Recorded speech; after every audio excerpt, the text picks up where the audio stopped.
para a galerinha que não puder estar aqui hoje conosco. Bem, galera, deixa eu aqui apresentar aqui muito brevemente.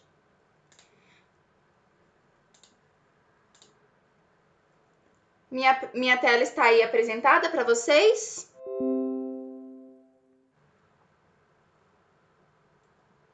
Tá. Ok. Então, sim, né? Bem, gente, vocês enxergam essa janela aqui que eu mudei? Falem no microfone, porque agora eu não ouço mais vocês. Sim. Então, gente, obrigada. Eu acredito que quando vocês entraram em contato com a apostila e viram esse tanto de doença para vocês verem numa etapa só, provavelmente vocês tiveram uma reação semelhante a desse carinha aqui, ó.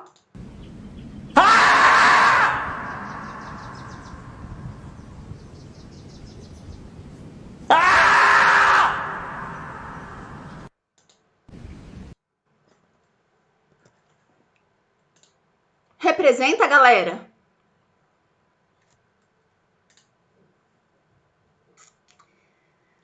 Bem, gente, mas tenham calma que depois de um metal desse daí para dar uma ligadona aí no 220 no cérebro de vocês e de vocês se identificarem plenamente com esse nosso amigo esquilo e sabendo que vocês estão aí respeitando o isolamento social e que vocês não vão poder fazer como ele, subir lá no topo da montanha para dar um gritão, eu vou trazer aqui uma frase, momento, filosofia da professora Evany, né? Afinal de contas, professora Evany sem as filosofias dela não é professora Evany, né? Então, aí nós temos o nosso caríssimo colega Leonardo da Vinci, que fala que cada obstáculo cede à determinação severa. Aquele que está fixado em uma estrela não muda de ideia. Galera, não desistam da nossa disciplina, não desistam de estudar, estejam sempre aí constantes, estejam aí sempre interessados, mantendo uma rotina de estudos que eu tenho certeza que daqui a um pouquinho vocês vão poder dar um grito de férias. Não em cima da montanha, como nosso amigo Esquilo, mas vão poder gritar aí na janela da casa de vocês, né, gente? Porque tá na moda. Moda da quarentena, pelo jeito, é gritar, bater palmas, bater panela na janela. Então, aproveite esse espaço, que esse espaço é de vocês, tá? Pagou aluguel, pagou aí o financiamento da casa, então é de vocês. Aproveitem. Beleza? Estamos prontos?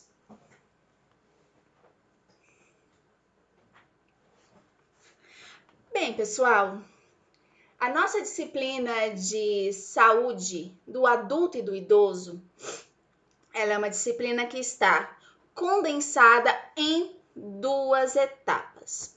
Como vocês já puderam ver e folhear a apostila, vocês viram que nós temos bloquinhos com várias doenças, né?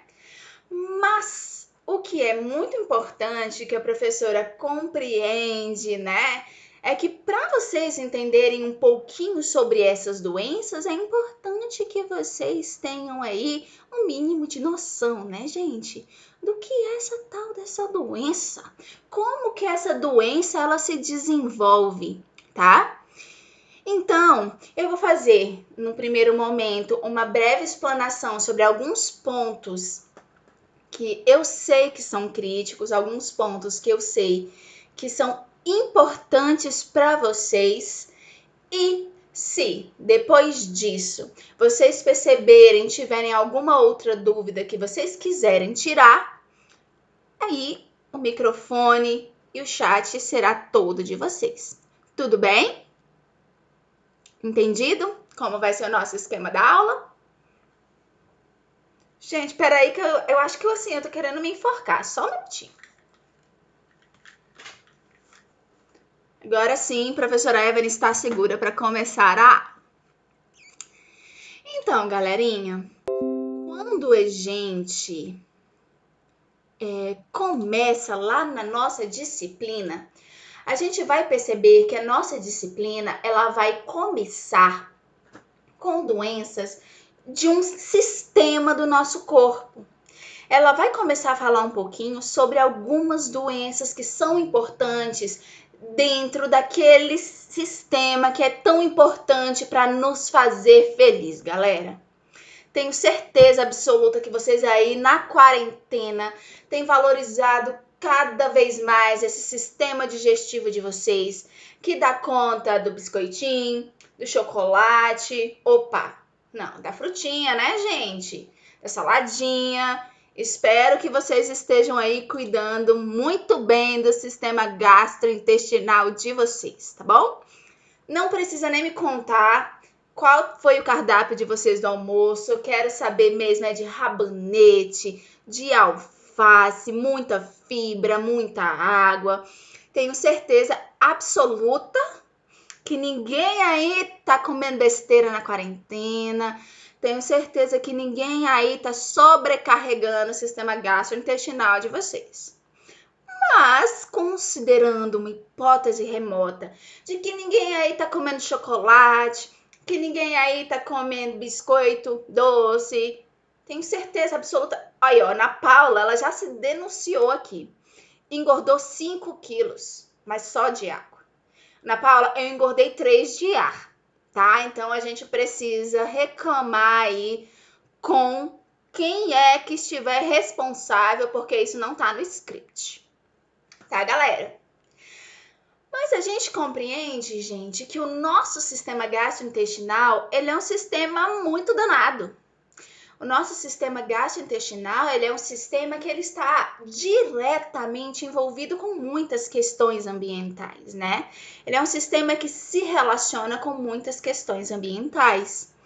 Então, é a partir disso que nós começamos a falar um pouquinho sobre a primeira doença que está na nossa apostila, né? Quando a gente começa a falar um pouquinho desse estômago, tá, gente? O nosso estômago, que ele é um órgão essencial para promover a quebra, a clivagem de vários componentes que estão nos nossos alimentos. A gente compreende que... Só um minutinho, deixa eu liberar aqui pro colega. Alguém está tentando? Ok. Então, a gente compreende que a quebra e a absorção dos diversos nutrientes, eles vão se dando aí ao longo de todo o nosso sistema gastrointestinal. Mas quando nós falamos de estômago, gente, a gente está falando da quebra de um componente aí que ninguém queria absorver. Quem chuta aí que componente da alimentação é esse?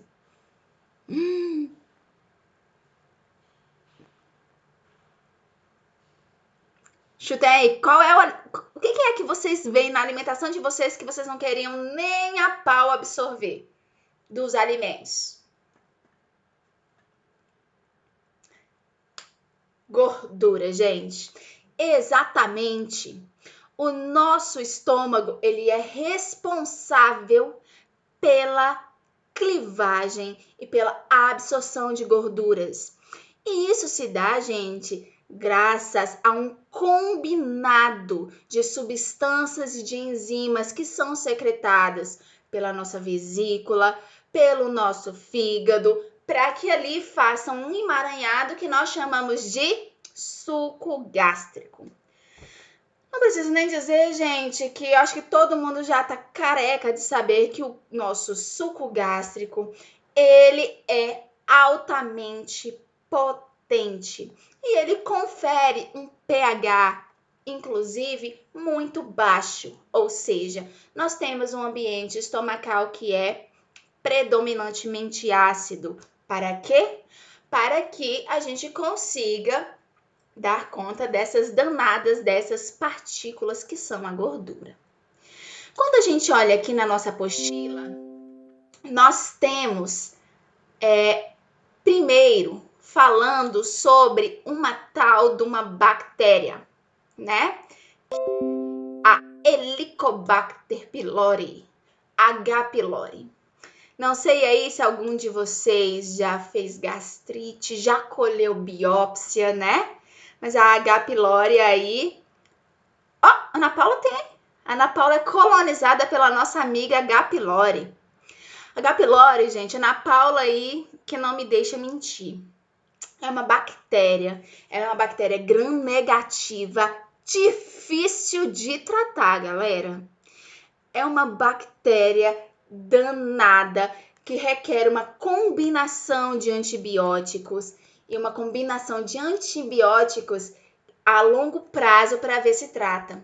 E tem pessoas que não conseguem nem com a moléstia eliminar a danada da H. pylori, né, gente? Por isso que quando vocês vão lá no gastro, com dor no estômago, correndo de dor no estômago, o gastro faz a endoscopia, ele fala para você, olha, eu percebi isso e aquilo, mas eu coletei uma biópsia, volte daqui a alguns dias pra gente coletar o resultado.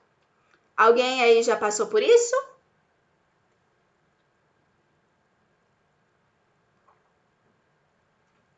Ana Paula, né? Teve que passar, né, Ana Paula? Para saber que você tem amiga, precisou coletar aí uma biópsia. Bem, galera, então, quando a gente pensa na Helicobacter pylori, ela vai ser uma bactéria muito adaptável a esse ambiente estomacal que é altamente ácido. Para isso, eu não preciso nem dizer que ela é uma danada de uma bactéria extremamente resistente.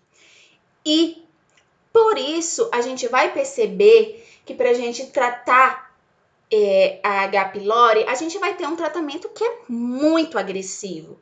Então, a gente vê que ela vai precisar da combinação de antibióticos, né? Predominantemente a amoxicilina e a claritromicina, às vezes podendo aí ter uma mudança para o metronidazol, né? Caso a pessoa seja alérgica à penicilina. E além disso, gente, a gente vê uma H. pylori que por lesar tanto e por inflamar tanto ali a nossa mucosa gástrica, ela vai precisar do agente farmacológico que vai impedir tanto a liberação de suco gástrico. Vocês imaginem uma bactéria que já está causando aquele tanto de inflamação. E vocês que estão aí fresquinho na cabeça de vocês lá, farmacologia. Inflamação é igual a dor, né? Então, se a gente tem uma danada de uma bactéria que já está ali inflamando tudo, causando dor, náusea, desconfortos de todas as espécies, dentro desse nosso sistema gastrointestinal, nós precisamos pelo menos dar uma manejada ali na bomba de prótons que vai ser capaz de liberar cada vez mais suco gástrico para que esse suco gástrico dê uma maneirada, né, galera? Então, são remédios que normalmente impedem essa bomba de prótons, né? Essas bombas de prótons estão envolvidas diretamente na liberação de suco gástrico. Se a gente inibe a bomba de prótons, a gente faz o quê? Inibe tanta secreção de suco gástrico, minimizando ali o peteco da inflamação no nosso ambiente estomacal. Galera, lidar com esse quadro, ele é muito importante, né? Ele é muito importante. Por quê? Tecido muito inflamado, qualquer tecido do nosso corpo, quando a gente tem um tecido que está muito inflamado, ele não vai conseguir, gente, dar conta das suas funções primordiais, né? Então, se a gente tem um estômago que tem um conjunto de células especializadas para quebrar a gordura e para absorver essa gordura, a gente precisa pensar que a gente não pode deixar aquele tecido inflamado, senão o nosso corpo não vai ter toda a energia necessária para as nossas atividades vitais. Afinal de contas, gordura, quando bem dosada, gordura, quando não está em excesso, assim como o carboidrato, ela é essencial para as nossas reservas energéticas e para os nossos gastos energéticos, tá? Então, eu não preciso nem dizer, gente, que para além da dor, nós precisamos cuidar disso tudo, desse quadro. Quando a gente caminha um pouquinho mais lá na apostila, a gente desce, a gente vai ver que nós temos a gastrite, né? A gastrite, gente, ela é justamente uma síndrome que se dá pela inflamação dessa mucosa gástrica, né? Ou seja, a H. pylori pode levar a um quadro de gastrite, considerando que a H. pylori tem esse potencial aí de inflamar a nossa mucosa gástrica. Ficou claro?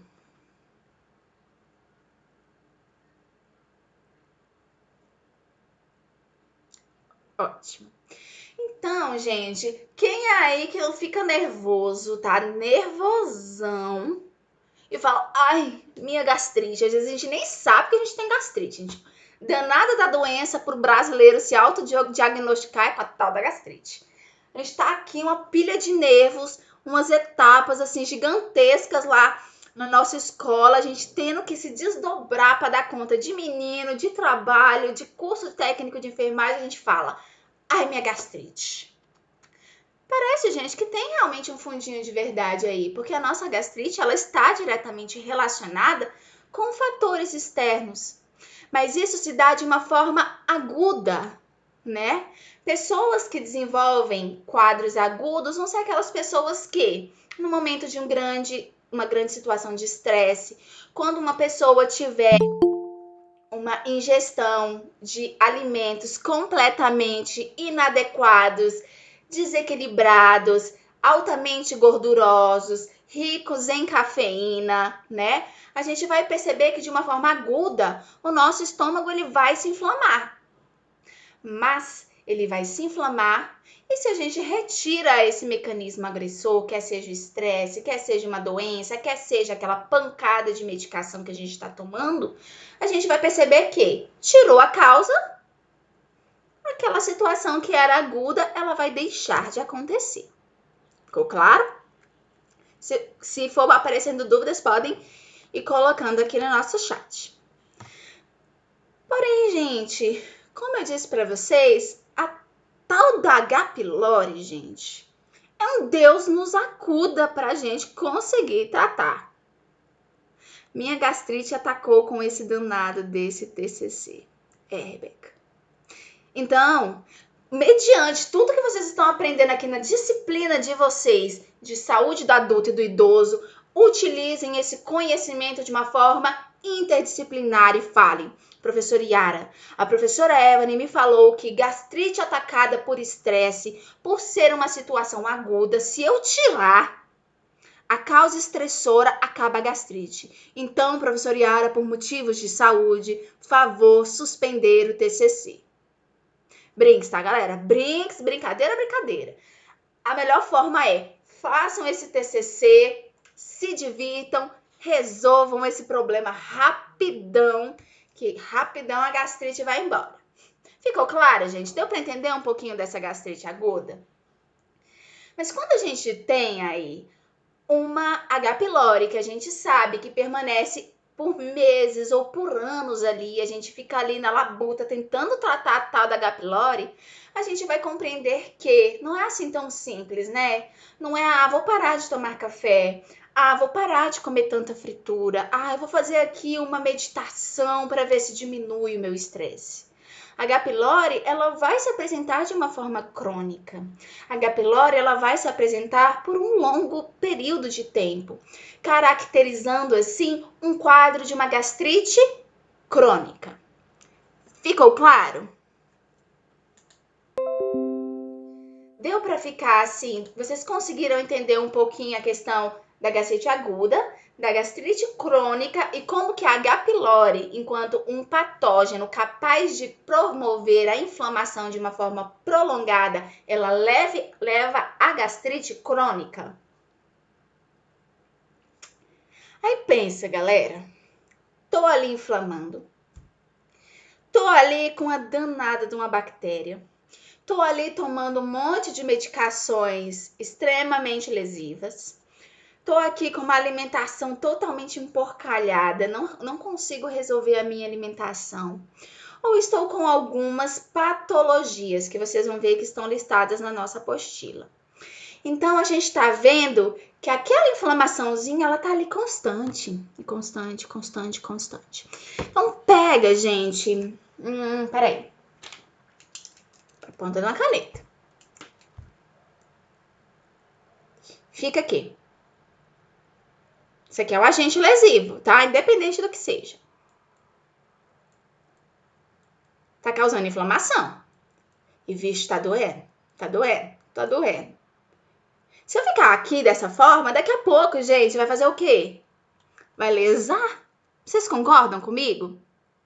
É aquela coisa do água mole em pedra dura, tanto bate até que fura. É a mesma coisa, gente. Se a gente tem um agente lesivo lá na nossa mucosa, a gente vai perceber que se a gente manter aquele agente lesivo acontecendo de uma forma crônica, aquilo dali pode levar a uma lesão. E essa lesão, ela vai ser caracterizada pela úlcera péptica. Tá lá na apostila de vocês, tá, galera? Tenham fé que tá tudo lá. Mas a gente tá aqui fazendo essa linha do tempo para que vocês consigam compreender o mecanismo fisiopatológico. E aí, conforme vocês vão aprender mais lá na frente, quando vocês forem estudar a ferida, vocês vão entender que pensa num calo, gente, pensa num calo, assim. Vocês compram aquele tênis ou aquele sapato maravilhoso, elegante, ou aquela sapatilha bendita. Aí você fica usando aquele sapato. E ele começa ali a deixar vermelhinho. E aí ele começa a criar uma bolinha. E aí, de repente, começa a arrancar mesmo, né? Eu não vou falar os nomes ainda, não vou dar spoilers, mas isso tem a ver com os mecanismos de lesão que vocês vão aprender lá. Então, a gente vai percebendo que, conforme essa agressão ela vai se prolongando, a gente vai perceber que nós vamos tendo prejuízos cada vez maiores nas estruturas. A princípio, nessa mucosa que é mais externa ali, que está mais em contato com o suco gástrico. E depois, gente, a gente vai tendo um prejuízo dos tecidos adjacentes. É como se fosse ficando mais profundo, né? Se a gente não trata essa lesão, ela vai ficando mais profunda e mais profunda e mais profunda, até que às vezes a gente pode, inclusive, ter a lesão de um vaso, de um grande vaso que está ali vascularizando o nosso tecido gastrointestinal, que é muito, tá, gente? A gente precisa pensar que para ter a absorção dos nutrientes dos alimentos, a gente precisa ter sangue pra caramba circulando, irrigando ali aqueles órgãos. Então, pra gente ter uma lesão e a gente ter um quadro hemorrágico ali, gente, é daqui pra ali. Fez sentido? Não fez sentido? Nada a ver?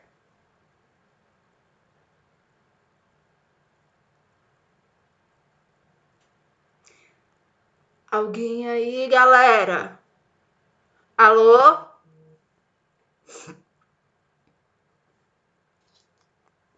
Boiou. Boiou a partir de onde, Ana Paula?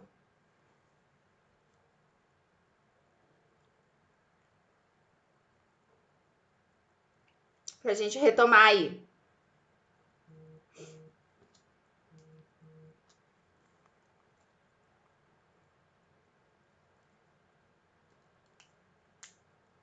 Tic-tac. Certeza? A gente pode retomar, é bem rápido. Certeza mesmo? Então, tá bom. Se tiver mais dúvidas, você pode me procurar então no chat, tá bom? Beleza. Entendido aí essa questão do nosso sistema gastrointestinal, certo? Deixa eu ver aqui se eu anotei mais algum ponto importante para conversar com vocês.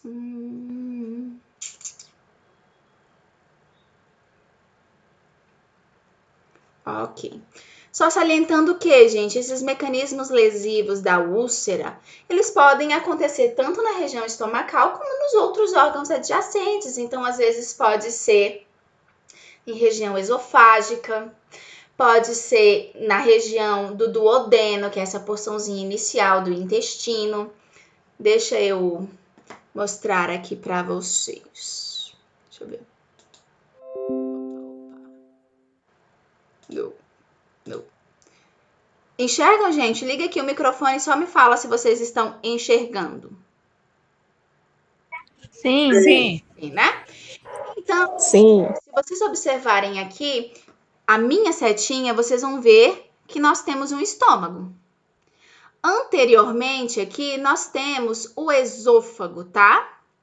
E por vezes, gente, por várias situações diversas, aqui na nossa imagem não tem, mas nessa regiãozinha aqui de ligação entre o esôfago e o estômago, nós temos a região do piloro.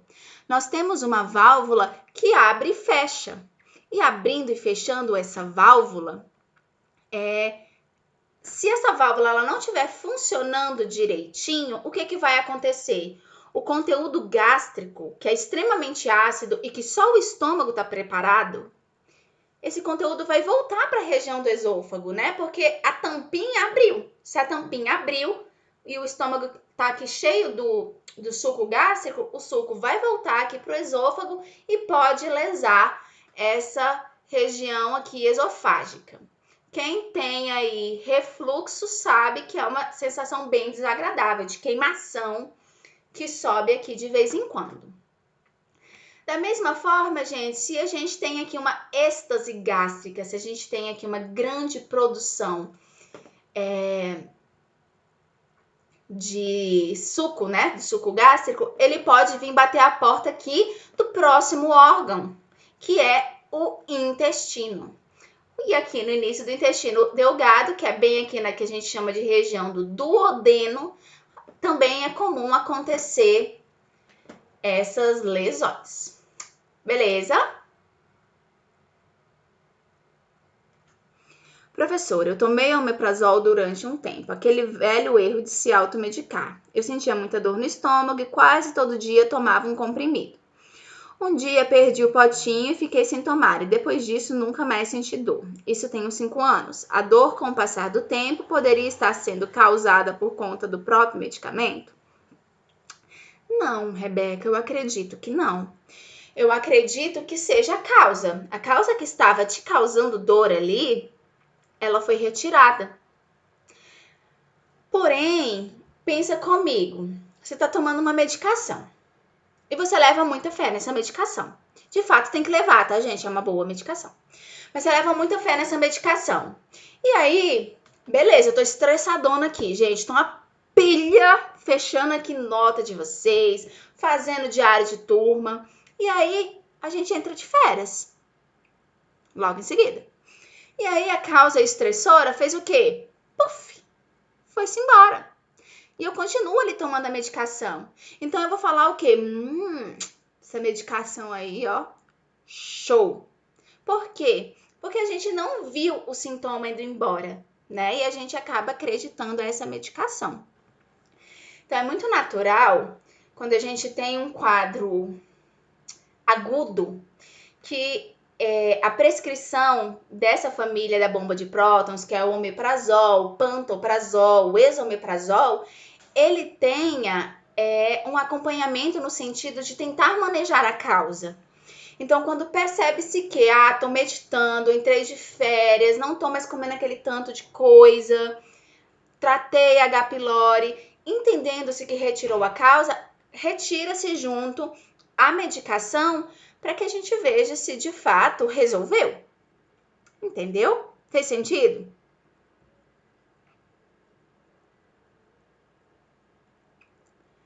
Uma outra questão que é muito importante, gente, de a gente pensar sobre o omeprazol, pantoprazol, esomeprazol, é que assim, as pessoas elas têm o hábito de se automedicar, por ser uma medicação que as pessoas conhecem muito bem, as pessoas têm o hábito de irem lá e se automedicarem quando a dor se instalou.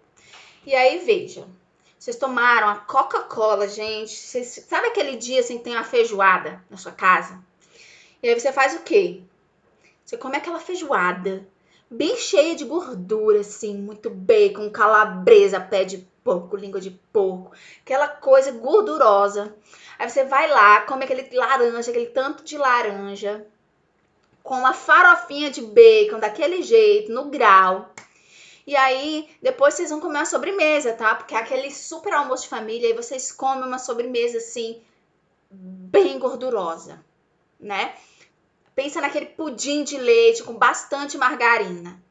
E Coca-Cola, né? Tomando Coca-Cola, Coca-Cola. Ainda tem a família ainda tem aquele hábito que fala, gente, com uma feijoadinha é bom uma dosezinha de cachaça. É vocês, claro, para não fazer desfeita na família, vai lá e toma uma dosezinha de cachaça. Ó, certeiro. Vem aquela gastrite, aquela dor pavorosa. Aí você fala, opa, a dor chegou. Barriga cheiona, gente, aquela êxtase gástrica. Você fala, vou tomar ali um omeprazol. Não adianta. Não adianta tomar omeprazol, gente. Quando vocês estiverem lá, lindos e de branco, trabalhando no hospital, fazendo o omeprazol, o pantoprazol no hospital, vocês vão se lembrar da professora Ebony. Quando vocês olharem lá a prescrição, vocês vão ver que o omeprazol e o pantoprazol... Veja aqui que a Ana Paula é uma pessoa sofredora do sistema gastrointestinal. Ana Paula, a professora Ebony também, tá? Também tô falando assim com bastante conhecimento de causa, porque a dor é braba. E aí, gente, vocês vão ver que lá na internação, vocês vão ver que o omeprazol, que o pantoprazol é feito meia hora antes da alimentação. Porque o omeprazol, ele precisa agir antes para impedir que, na hora que você for se alimentar, venha aquela descarga de suco péptico. Então, gente, não adianta tomar omeprazol depois da feijoada. Depois aquela lasanha, depois aquela rabada cheia com as gordurinhas que vocês gostam. Não adianta, tá? Ele é sempre tomado de uma forma profilática para evitar que, numa situação de agressão por alimentação, pelo H. pylori, por um estresse, por uma doença, impede-se que, sabendo que já tem um mecanismo agressor ali, a medicação impede que o estômago libere aquele tanto de ácido para não piorar o peteco. Fez sentido? Tem que tomar antes, tá, Rebeca? Meia hora antes, pelo menos. Por isso que quando eu sinto dor, espero passar, porque deve ser alguma influência do meio, como estresse. Sim, pode ser. Tá, gente? Por favor, sobrevivam ao TCC. Porque essa conversinha mole que eu joguei aqui, professor Yara, ó, vai sentar ali em uma peia quando vê, tá? Então não adianta tentar jogar essa conversa mole pra professora Yara, que ela não vai acreditar em vocês, não. Tenho certeza que vão sobreviver. Bem, galera, deu pra amarrar um pouquinho?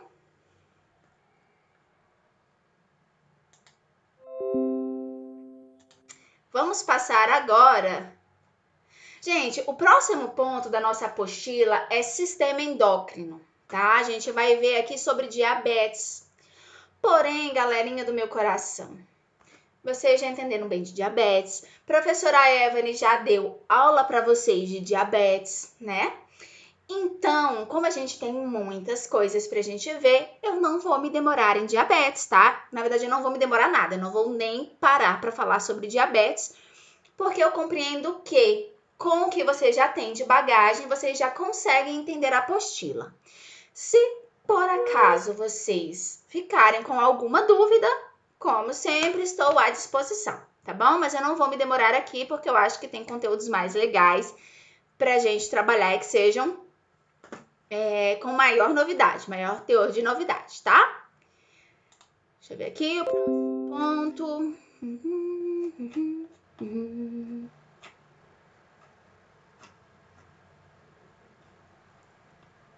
Tá, galera. Eu falei que eu não ia falar de diabetes, olha, vocês me perdoem, mas tem 2 pontinhos aqui na parte do sistema endócrino que é muito importante que eu converse com você, tá?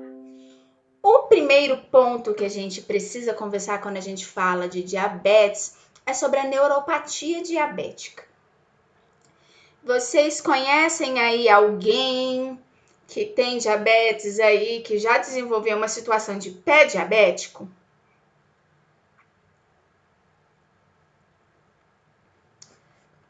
Maria, o que a gente precisa pensar, gente? Lembra que eu tenho conversado constantemente com vocês sobre os mecanismos de lesão, de agressão.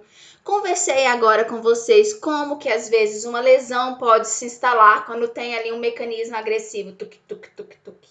A mesma coisa, gente, a gente precisa pensar numa pessoa que é diabética.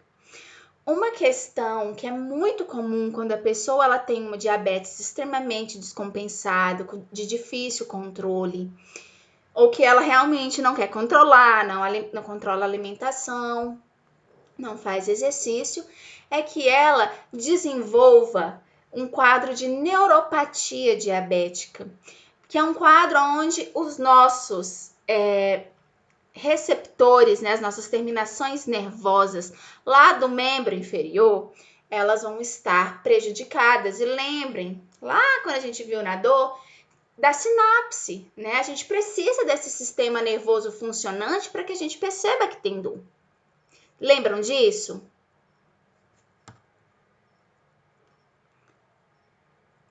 Perfeito, já chegou aí, viu, Ana Paula?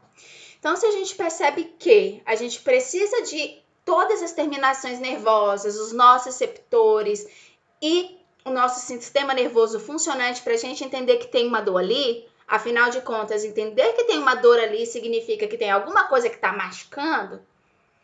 Se a gente tem um quadro de neuropatia onde essas terminações nervosas elas não funcionam direito, o que a pessoa vai fazer? Ela não vai saber, gente, que está machucando, né?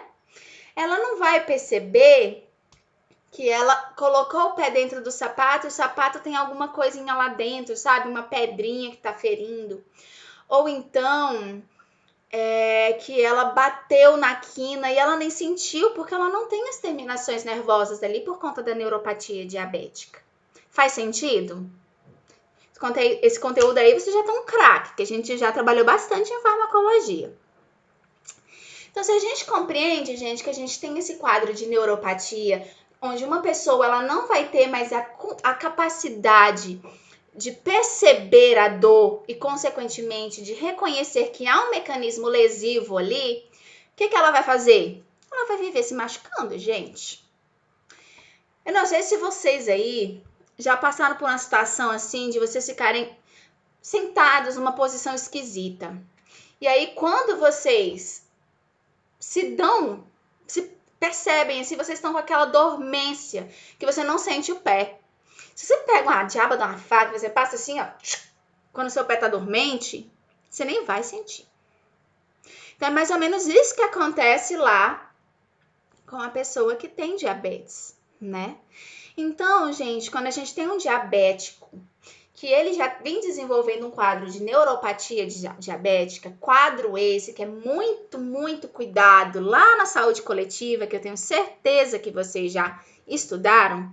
Lá na saúde coletiva, na saúde da família, tem uma equipe que vai fazer o teste ali, né, com microfilamentos, que são nada mais que umas hastezinhas de plástico para testar, para ver se a pessoa tem sensibilidade. Quando essa sensibilidade ela vai deixando de surgir, a gente compreende que a pessoa tem ali uma neuropatia. E tendo uma neuropatia, gente, é a área da enfermagem atuar pra dedéu, galera. A gente atua pra dedéu nessa área porque a gente precisa orientar essa pessoa. Então, provavelmente, quando vocês olharam lá a apostila de vocês viram que tem a parte do pé diabético, aonde a gente percebe que essa neuropatia vai levar a uma perda de sensibilidade muito grande para esse pé. Esse pé vai ficar ressecado, esse pé vai atrofiar, vai começar a criar aquelas fissuras, sabe? Aquele pé rachado. Vai criar um monte de fissuras, má circulação, podendo levar, gente, inclusive a um quadro isquêmico, levando a gangrena, levando a um risco de infecção, amputação e morte, tá? Então, a gente pode perceber que esse tecido pode ir se desvitalizando mesmo, se ferindo, se desvitalizando. E aí, galera, acontece o que aconteceu com o vizinho aí da Ana Paula, tá? Uma outra questão que é muito importante de a gente compreender, gente, sobre esse quadro do pé diabético, eu acabei de falar aqui para vocês do risco de infecção, né? Então, a gente percebe o quê? Lembra que quando a gente estava conversando da gastrite, eu falei que a gente tem um mecanismo agressivo, que a gente não está sentindo, ele tá ali, tuc, tuc, tuc, tuc, tuc. Primeiro, vai começar a corroer realmente essas partes que são mais superficiais. Ele vai entrando, vai entrando, vai entrando, vai entrando.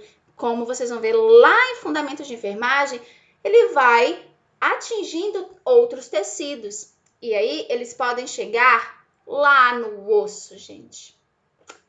Ah, galera, vocês vão conhecer aí na vida de estágio a tal da osteomielite, que é a infecção no osso, gente. Tá aí outra infecção danada que não consegue tratar. E aí, o que acontece com esse pé diabético? Essa pessoa ela vai se lesionando, a ponto de atingir o osso, de trazer uma infecção para o osso. E aí, o que acontece? Ela começa a amputar. Ela começa a fazer essas amputações justamente porque não consegue controlar a infecção, que é a osteomielite. Tá, gente? Então, quando vocês forem ver também... Meu avô teve que amputar 3 dedos por causa do pé diabético. Dedos. E assim, eu acho que foi semestre retrasado, o passado, que eu tava na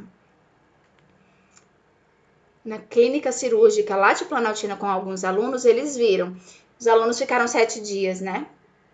Quando os alunos chegaram, era um senhor, inclusive, que os alunos se apegaram muito. Ele tinha amputado 3 dedos. E aí, de repente, quando os alunos chegaram, ele estava amputando aquilo na altura do tornozelo do pé. E aí, no último dia de estágio dos alunos, os médicos, eles avisaram que teriam que amputar até o joelho, por conta de quê? Osteomielite. Catarina, ela vai se alastrando, né? Aí, no caso, como é membros inferiores, ela começa aqui na região mais distal do corpo, que é do pé, a tendência é que ela suba. Mas a osteomielite, ela vai seguir o caminho do osso, tá? Então, a gente precisa ter muito cuidado. Por isso que é muito importante que a gente olhe para aqueles cuidados lá com o pé, que a gente oriente as pessoas para ter cuidado com o calçado, a forma como veste, tentar amaciar o sapato novo antes, inspecionar os pés, gente. Eles morrem de raiva porque a gente fala, já olhou pro seu pé hoje? E eles não dão muita bola, não, até que machuque, né?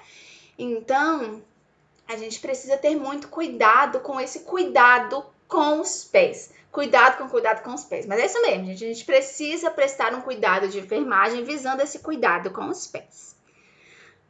Ficou claro?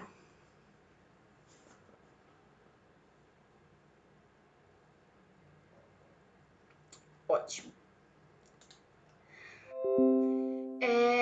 Vimos aqui também, gente, que a diabetes, como uma doença silenciosa, onde essa hiperglicemia ela vai lesando um monte de órgãos-alvo, aquele tanto de glicose circulante que começa a lesar, a gente percebe que essa alta glicemia, quando chega lá nos nossos rins, ela começa a lesar a vascularização dos nossos rins, gente. Os nossos rins, gente, assim como o nosso sistema nervoso, ele é um trenzinho tão sensível, tão cut, sabe? Que a gente tem que ter tanto amor, tanto carinho pelo danado rim, gente. Porque se o rim é lesado, é encrenca, tá, gente? É encrenca da pesada. Se a gente perde taxa de filtração glomerular, se a gente tem dificuldade com rins, nós precisamos de tratamentos muito agressivos. Vocês viram lá na apostila de vocês que nós vimos a questão da hemodiálise e a questão da diálise. Por que, professora, que você está dando tanto amor, tanto carinho para esse tal desse rim? Gente, o rim, ele é o responsável por tirar o veneno, né? O rim é um guerreirão, galera.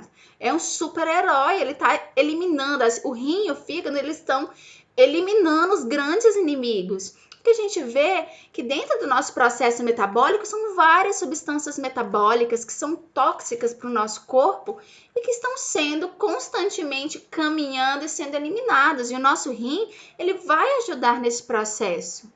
Então, gente, se a gente está percebendo que esse rim está sendo lesado, a gente vê um corpo que vai ser intoxicado por ureia, por exemplo, né? Então, uma pessoa, gente, sem fazer xixi não é ninguém, tá? Lembrem-se desse momento filosófico. Na hora que vocês forem no banheiro, fizerem xixi e ver aquele xixi amarelo. Lembrem-se de respeitar esse grande guerreiro. Vão na cozinha imediatamente e bebam 3 copões de água seguida. Combinado? Lembrem-se que a gente precisa cuidar desse rim, senão esse rim ele vai ter uma lesão que vai requerir 2 mecanismos extremamente agressivos, que é a hemodiálise e a diálise peritoneal. O que isso significa? Significa que já que o rim não está filtrando como deveria filtrar, a gente vai ter que filtrar de uma outra forma, tá? Quando a gente vai pensar numa filtração que vai acontecer de uma outra forma, nós temos 2 formas, que nós vimos lá na nossa apostila. Primeira forma, nosso corpo, ele tem uma membrana que protege ali os nossos órgãos, a nossa cavidade abdominal. É uma membrana chamada peritônio, tá? Então, o que as pessoas assim geniais lá da área da nefrologia, eles pensaram, opa, vamos utilizar essa camada para filtrar, já que não tem rim funcionando, a gente usa essa camada para filtrar. Como é que a gente vai usar essa camada para filtrar? Tá aqui, né? Nós temos aqui a injeção de um líquido. Esse líquido, gente, é o que a gente chama de um líquido isotônico. Ele é um líquido que não tem nada de eletrólito nele. É um líquido purinho, tipo água destilada. Parece uma água destilada, ele tem as suas particularidades. Mas ele é um negócio puro, puro, puro. Não tem sódio, não tem potássio, não tem cálcio, não tem nada, né? Então, a gente vai injetar esse líquido ali próximo ao peritônio. E o nosso peritônio, lotado de vaso sanguíneo, galera, lotado. Aí, o que acontece? A gente coloca aqui a bolsa,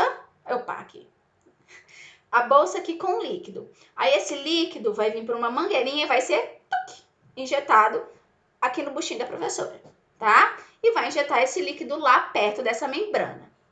Aí, o que acontece? Quem aí já teve o desprazer de fazer salada e temperar muito antes da hora de almoçar?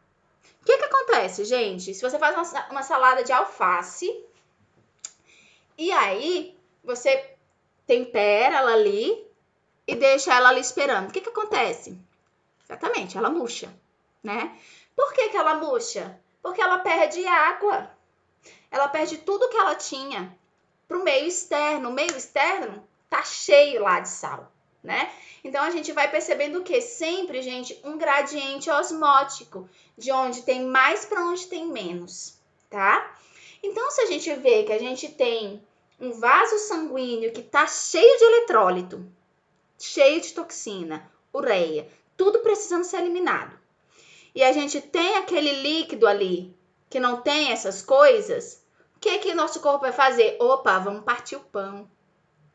E aí sai o quê? Sai lá da corrente sanguínea e passa para esse líquido. Deu para entender, gente? A coisa do partir o pão, assim, às vezes a professora Evelyn usa uns termos meio viajante, mas deu para vocês entenderem? Beleza. Considerando que ter uma partilha do pão, nós temos ali um corpo que está cheio de toxina.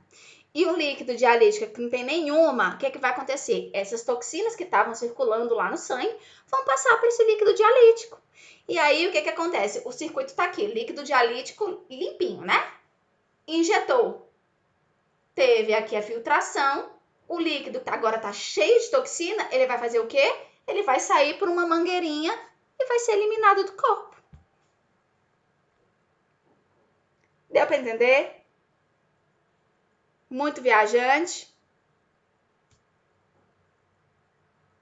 Anastomose. Catarina já está interessada aí na hemodiálise. Vamos falar dela, tá bom, Catarina?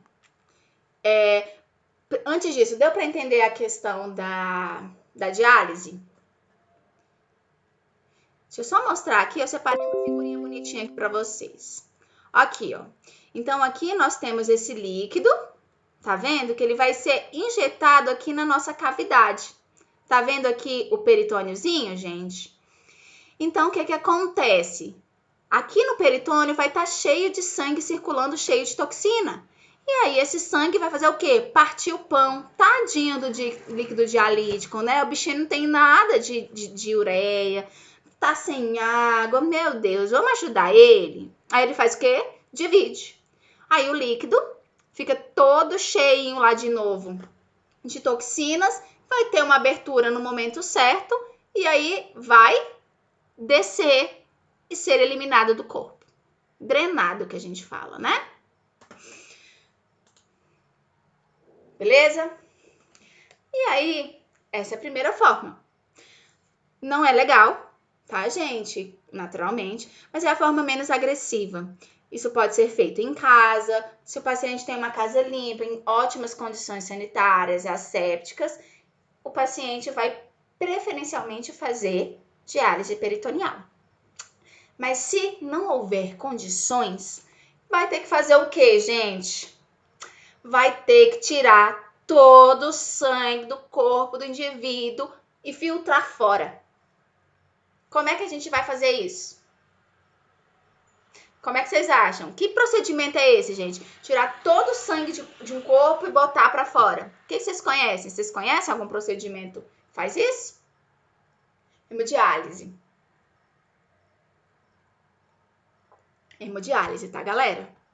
O que é hemodiálise?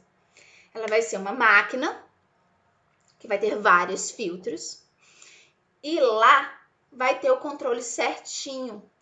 Lá, todo no balagudaio, que não dá pra gente entrar aqui em questão de robótica, mas a gente vai ter o quanto de sódio, o quanto de potássio, o quanto de cálcio precisa ser, e o quanto de água precisa ser eliminado daquele corpo. Então, o que vai fazer? O seu sangue todinho sai do corpo, passa pela máquina, a máquina filtra e a máquina manda de volta. Parece horrível, né? O que vocês acham? Gente, tanto a diálise como a hemodiálise, ele é feito com muita frequência, né? A diálise peritoneal, por ser feita em casa, por ser um procedimento mais simples, a pessoa não precisa ficar indo, parando a vida dela para ir para uma clínica de hemodiálise, né? Por isso que a diálise peritoneal, ela sempre é preferível à hemodiálise. Os riscos são gigantesquíssimos, porque, gente, a gente está tirando todo o sangue do corpo de um indivíduo. Então, quando a gente vai ver lá num paciente em hemodiálise, a gente vai ter uma verificação de sinais vitais muito aproximada, observar como é que tá a pressão arterial, batimentos cardíacos. E, gente, é um cuidado de asepsia, antisepsia gigantesco, porque imagina contaminar a máquina de hemodiálise por dentro, gente. Imagine todo o sangue do indivíduo passando e tendo contato com patógenos e voltando para esse corpo. Sepse, tá? Vocês vão conhecer sepse mais pra frente lá na emergência, mas é sepse. Então, quando vocês chegam, gente, numa clínica de hemodiálise, sabe aquele lugar que a gente brinca e fala que a gente pode até lamber o chão? Na clínica de hemodiálise é um lugar que vocês podem lamber o chão, tá? Brincadeira, não façam isso em casa, por favor. Mas é porque realmente é um lugar que tem todo o controle de uma questão de asepsia e antisepsia por isso. Também não preciso nem dizer, gente, que pra gente ter um acesso, Vai tirar todo o sangue da criatura, passar por uma máquina, ficar ali 2 ou 3 horas, umas 3 vezes por semana. Voltar para tudo, gente, não é aquele acessinho michuruco que a gente vê, não, aquele acessinho venoso michuruco que vocês veem quando vai tirar sangue ou quando vai fazer uma dipirona, não, né? A Catarina perguntou aqui se a questão da fístula, né, por meio da anastomose, ela é feita em todos os pacientes. Então, o que a gente precisa pensar, gente? Por vezes, o indivíduo ele vai passar por uma situação aguda, aonde teve uma lesão renal que é reversível, ou às vezes o paciente ele vai ter alguma questão de alguma toxicidade gigantesca no corpo que o rim não vai dar conta naquele momento e a gente vai fazer uma hemodiálise pontual por alguns dias.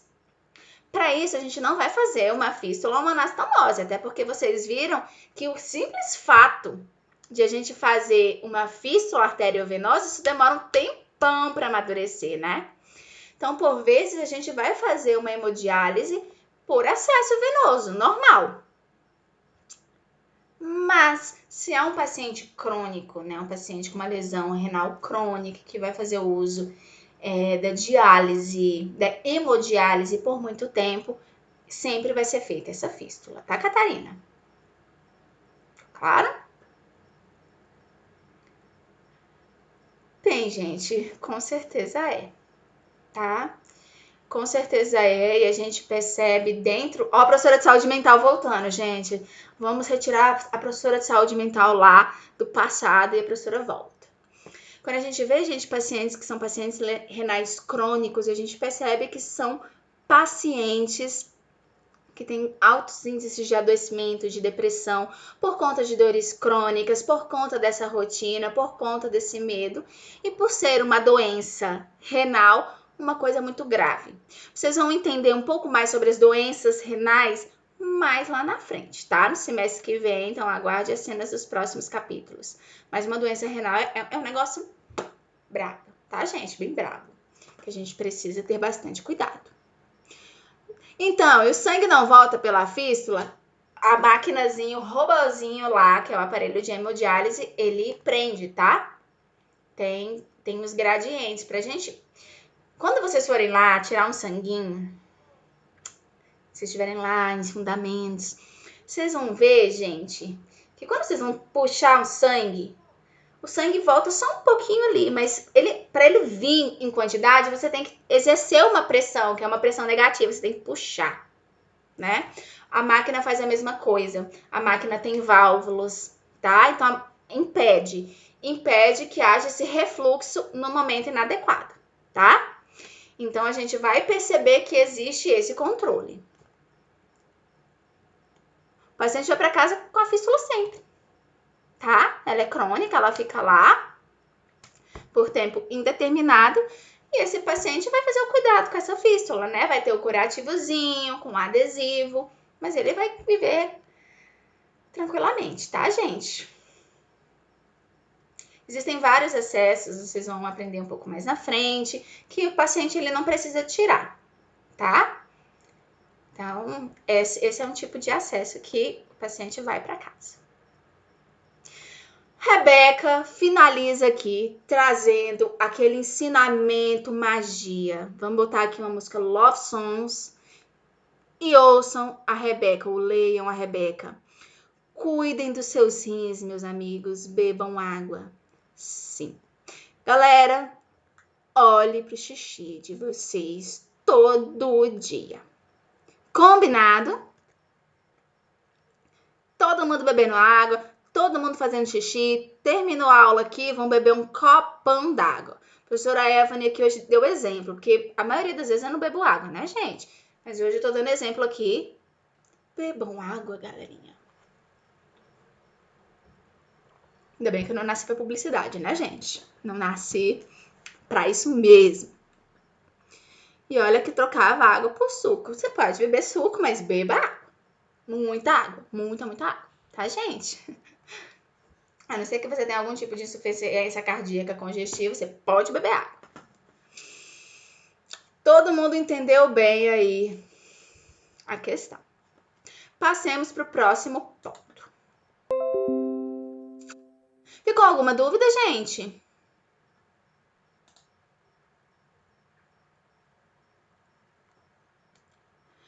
Olha, gente, eu acho assim que vocês estão assimilando o negócio assim, de uma forma assim bastante curiosa, porque a Rebeca falou aqui: bebam água até vocês olharem para o xixi e pensar: olha, eu poderia beber o meu xixi. Bem, eu não estou recomendando isso, tá? Vejam bem. Vejam bem, eu não cheguei a recomendar isso, eu nunca fiz. Acho que não parece ser uma boa sensação, uma boa ideia, né? Mas se tiver aí alguém querendo fazer esse experimento científico, agora que vocês estão lá em metodologia científica com a professora Yara, é uma boa estratégia de experimentação. Façam e me avisem. Beleza? Bem, galera. Ah, Rebeca, assim você tira a graça da coisa. Tá bom. Rebeca falou que não é para beber. Rebeca também não recomenda esse espírito científico aventureiro, tá? Ok, Rebeca. Tá entendido. Bem, galera, próximo ponto. A gente vai ver aí que existem as doenças respiratórias. Lembra que eu falei para vocês aí de partir o pão? Estamos aqui no momento solidário, né? Aula solidária, professora Evan ensinando valores como solidariedade, partilha. E aí eu falei para vocês que é muito natural, isso é uma questão da física. Quem aí adorava física do ensino médio vai lembrar um pouco disso, né? Desses movimentos aonde se tem uma grande concentração de uma coisa e uma baixa concentração de uma coisa, elas vão partir o pão. Se o nosso corpo, gente, é assim, por que a nossa mente não é assim? Porque somos egoístas. Fica a reflexão. Mas vejam, a mesma coisa vai acontecer com o nosso sistema respiratório. Então, o que a gente vai fazer? A gente vai inspirar. Esse ar que está oxigenado, ele vai chegar lá nos nossos alvéolos pulmonares. Os nossos alvéolos pulmonares, né, que é esse tecido altamente especializado, assim como o estômago, assim como o rim, gente, os alvéolos pulmonares, eles também são cheios de vasos sanguíneos ali, circulando. E naqueles vasos sanguíneos que estão passando ali nos alvéolos, a gente vai ver o quê? Sangue venoso, tá? A gente vai ver um sangue que o coração acabou de bombear. Lembra que nós temos a grande circulação. Peraí, vocês viram fisiologia, gente? Alguma coisa aí de como funciona o corpo humano ou vocês estão ouvindo pela primeira vez com a professora Evelyn?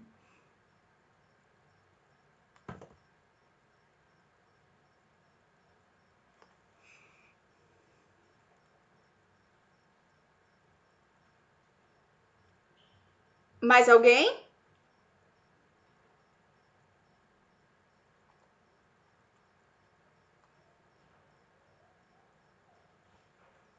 Galera? Ah, tá. Gente, eu fico até preocupada às vezes que vocês se conhecem. Eu falo assim, gente, galera tá assistindo novela. A galera não tá falando comigo, tô falando aqui sozinha, Jesus, Jesus. Beleza. O que acontece? Nós temos, gente, uma grande circulação. O que é essa grande circulação? O nosso coração bombeia sangue oxigenado para o nosso corpo. Então, o nosso sanguinho vai passar por todos os tecidos. Nosso sanguinho vai lá distribuir o oxigênio e pegar o gás carbônico. O gás carbônico que ele vai vir em decorrência da respiração, do metabolismo da nossa célula. Então, nós temos o sangue oxigenado que sai ali por conta da sístole, corre o corpo todo e aí ele sai correndo e pegando esse gás carbônico.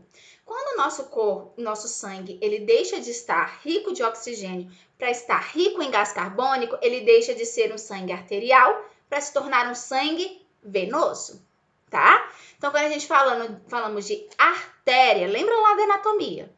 Quando eu falo de artéria, eu estou falando de vasos onde circulam majoritariamente sangue arterial. Majoritariamente, que a gente sempre sabe que vai ter uma porção de sangue venoso. Afinal de contas, ele tá correndo, distribuindo e tá pegando também.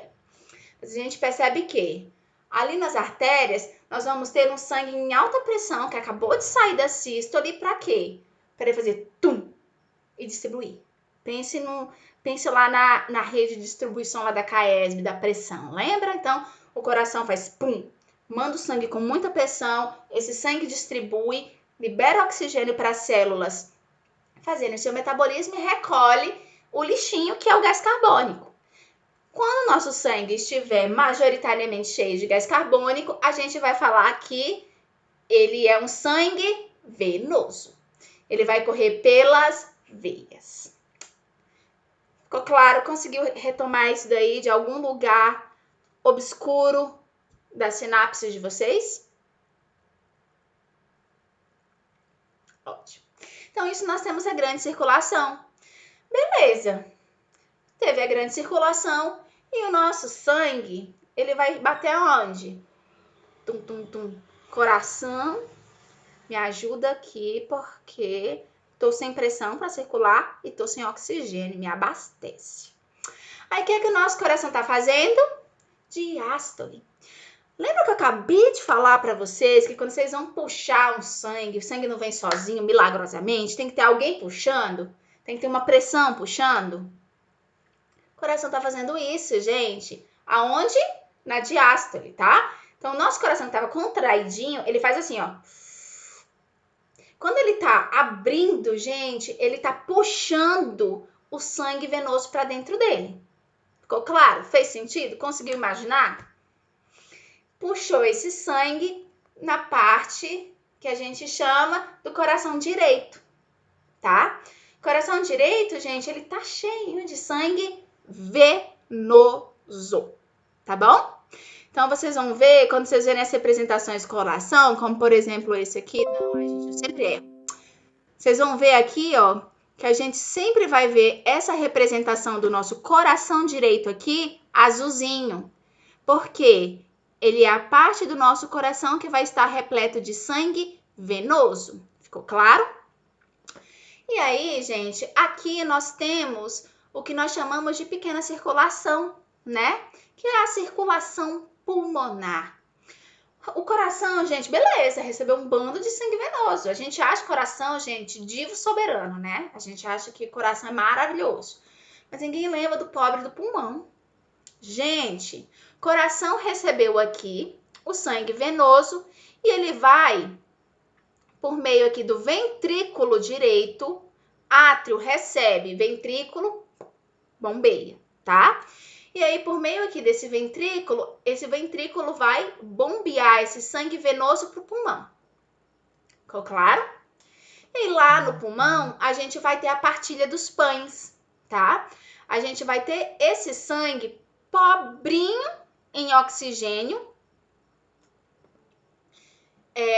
recebendo aqui e fazendo essa troca, tá? Ele vai fazer o quê? Ele vai pegar o oxigênio que a gente acabou de respirar e que encheu o nosso pulmão, e ele vai fazer o quê? O nosso pulmão lá, o ar que a gente está liberando, vai estar pobrinho em gás carbônico. Então, o que ele vai fazer? Vamos lá, pulmão, eu te dou aqui um pouco de oxigênio e você me dá um pouquinho de gás carbônico. Opa, pera, gente, contrário. Eu te dou aqui um pouquinho de gás carbônico, pulmão, e você me dá um pouquinho de oxigênio. Então, eles trocam. E aí, o que acontece? O ar que a gente respira, que está rico em oxigênio, ele vai dividir o pão com esse sangue venoso, vai passar esse oxigênio para o sangue venoso, e o sangue venoso que vai estar rico em gás carbônico, ele vai fazer o quê? Vai partir o pão com o ar e a gente vai expirar um ar cheio de gás carbônico. Fez sentido? A partilha do pão. Como é que funciona o pulmão?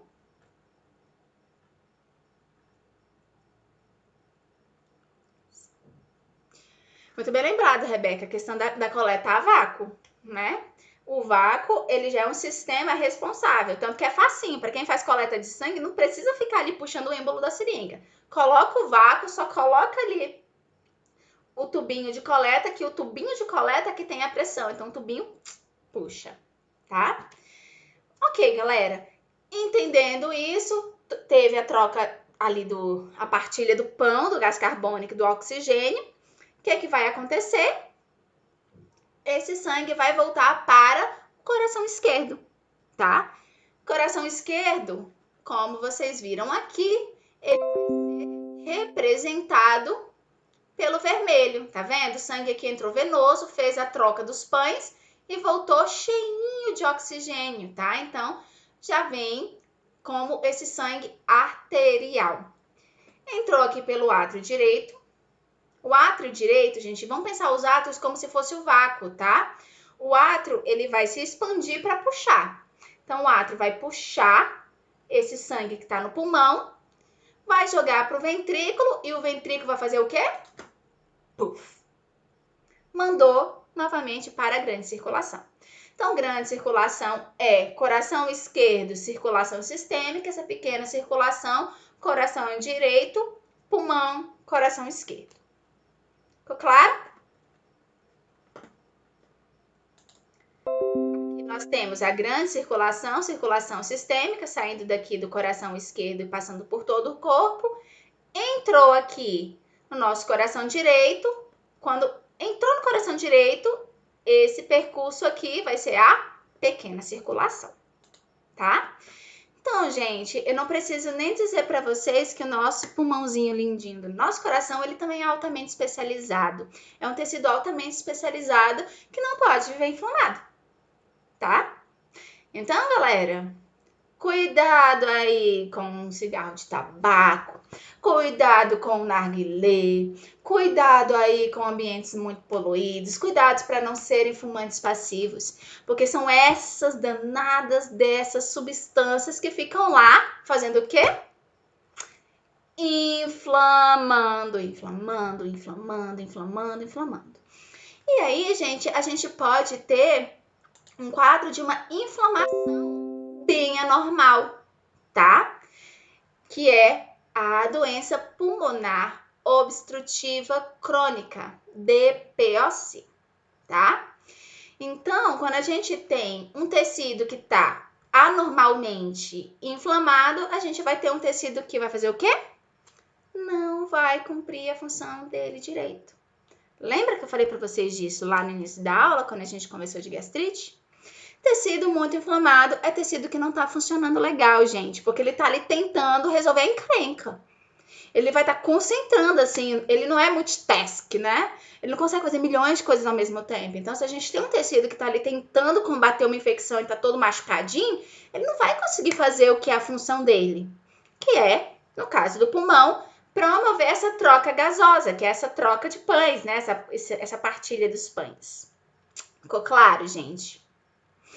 Então, a gente vai ver, gente, que o DPOC, ele é um quadro que vai requerer muitos cuidados de enfermagem, né? Ele é um quadro onde o paciente vai precisar disso aqui, ó, mais que tudo. Galerinha aí do Covid, isso aqui nunca, gente, isso aqui nunca foi item tão grato na sociedade, né? Então, a gente vai perceber pessoas que vão ter que fazer um controle mesmo dessa oximetria de pulso, de uma forma bem cuidadosa.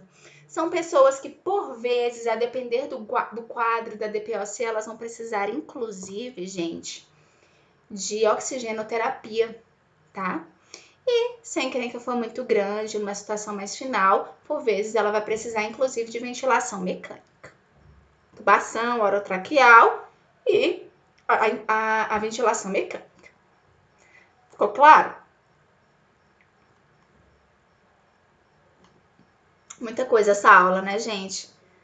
Meio hardcore, mas não se preocupem que eu vou deixar ela gravadinha aí para vocês reverem várias vezes quando vocês estiverem saudade da professora Evelyn na nossa grandíssima férias. Grandes férias, não grande no singular. Ficou claro, galera?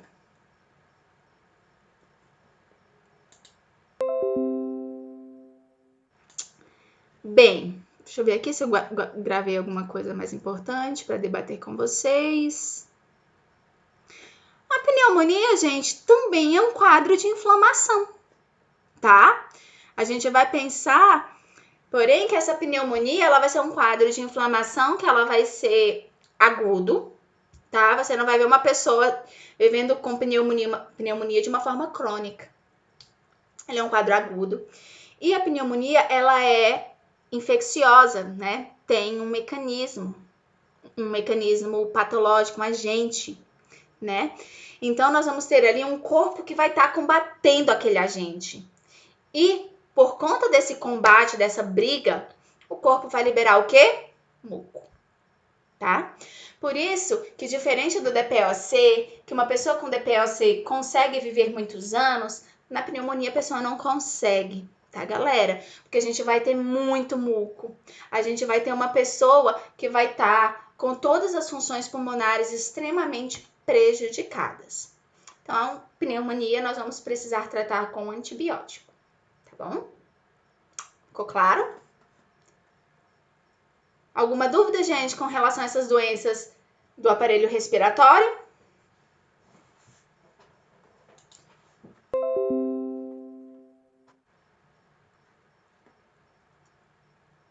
Bem, gente, agora vamos falar do super pop estrela, o coração. Não sei porquê, gente, assim, sabe? Eu não sou muito chegada no coração. Tem uma galera aí que adora um coração, gente. Tem uma galera da enfermagem, assim, que tem uma coisa com coração. Vocês sabem que eu sou do cérebro, né, gente? Mas coração, ele também tem uma função fisiológica importantíssima, como vocês viram, né? Porque é o coração, gente, que vai promover esse gradiente de pressões necessárias para que esse sangue circule, né?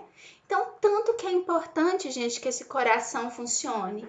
Qualquer coisa que acontece no coração, gente, não vai ter respiração, não vai ter distribuição de oxigênio. Se não tem distribuição de oxigênio, nós vamos ter um quadro de anóxia e parada respiratória. Beleza? Como vai se dar essa parada respiratória? Aguardem as cenas dos próximos capítulos, porque a disciplina de urgência e emergência tá vindo aí, tá? Então, segurem aí a curiosidade de vocês.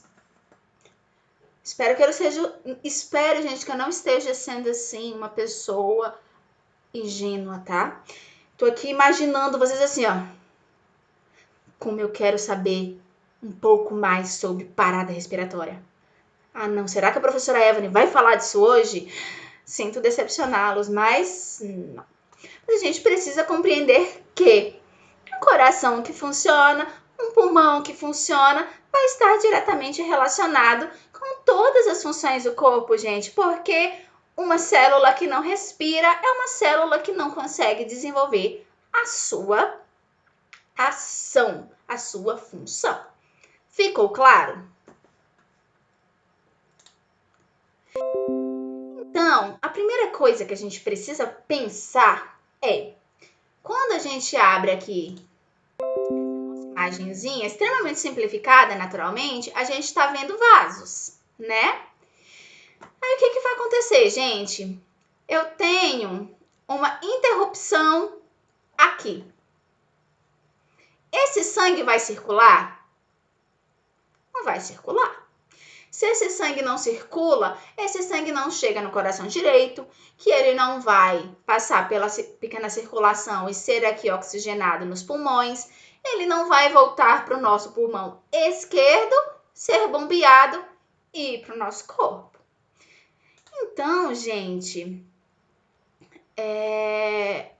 a gente precisa pensar que uma primeira encrenca muito grande que pode acontecer no nosso sistema cardiovascular é um acidente trombótico. Aonde a gente já viu isso, gente? De acidente trombótico. Vamos puxar lá do fundo. Abram a gaveta, o baú de vocês. Vocês lembram quando a gente falou de acidente trombótico?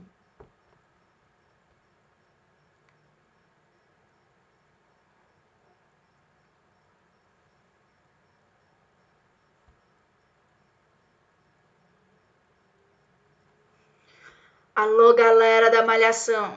Alô, galera da malhação. Infarto. Infarto é um dos acidentes trombóticos, né? Mas o que a gente precisa pensar? A gente pode pensar, lembra lá da sujeirinha na mangueira?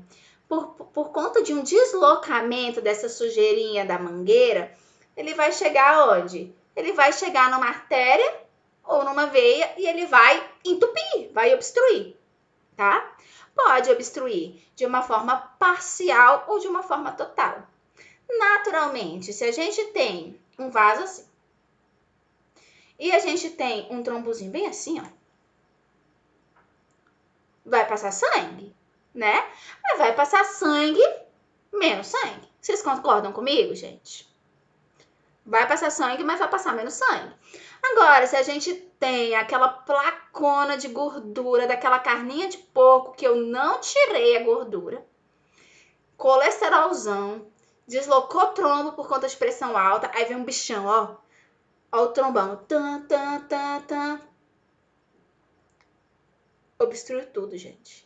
Vai passar sangue aqui? Então, vocês estão o tempo todo aqui trazendo a questão do infarto agudo do miocárdio. E é isso. E aí a gente tem aí no imaginário popular, fulano teve infarto fulminante. A gente vê que algumas pessoas que têm infarto, elas conseguem ir para o hospital e se recuperar, mas tem algumas pessoas que morrem, ó. Por quê? Por conta da gravidade desse acidente trombótico, né? É a gravidade do, é só a gordurinha da carne ali, eu não comi com azeite, eu não comi uma gordurinha, aí eu venho e faço um trombinho. Mas não. O que vai determinar um infarto fulminante é gosto de carne de porco, é com gordura mesmo, não tira essa gordura aí não, porque eu gosto da gordurinha. Aí vem, ó, tan, tan, tan, tan. Jaz. Entendeu, galera? Fez sentido aí a questão do infarto? Então, quando a gente pensa no infarto, gente, primeiro a gente precisa pensar em como é que estão todas as questões do nosso corpo, como é que tá batendo o nosso coração, se o nosso coração tá lá, tadinho, desesperado, batendo, batendo, batendo, batendo, batendo, e não chega sangue. Então, a gente precisa pensar na questão dos sinais vitais, mas a gente precisa pensar também no quê? O coração está sofrendo. As células do coração, elas estão sofrendo. Se não está chegando oxigênio, as células vão morrer, tá? Então, a gente vai ter lesão nesse coração. Esse coração, ele não é assim que nem a nossa unha, que a gente corta e ela rapidinho se regenera. Não é que nem o nosso cabelo, não é que nem o nosso fígado ou o nosso sangue. O nosso coração, ele não se regenera assim tão fácil. Então, a gente não pode deixar uma grande parte do nosso tecido cardíaco morrer simplesmente, né? Então, o que que acontece? Se a gente tá vendo que tá tendo um quadro de isquemia, ou seja, oclusão aqui, ó, parcial, a gente precisa fazer o quê? Dar um jeito de passar.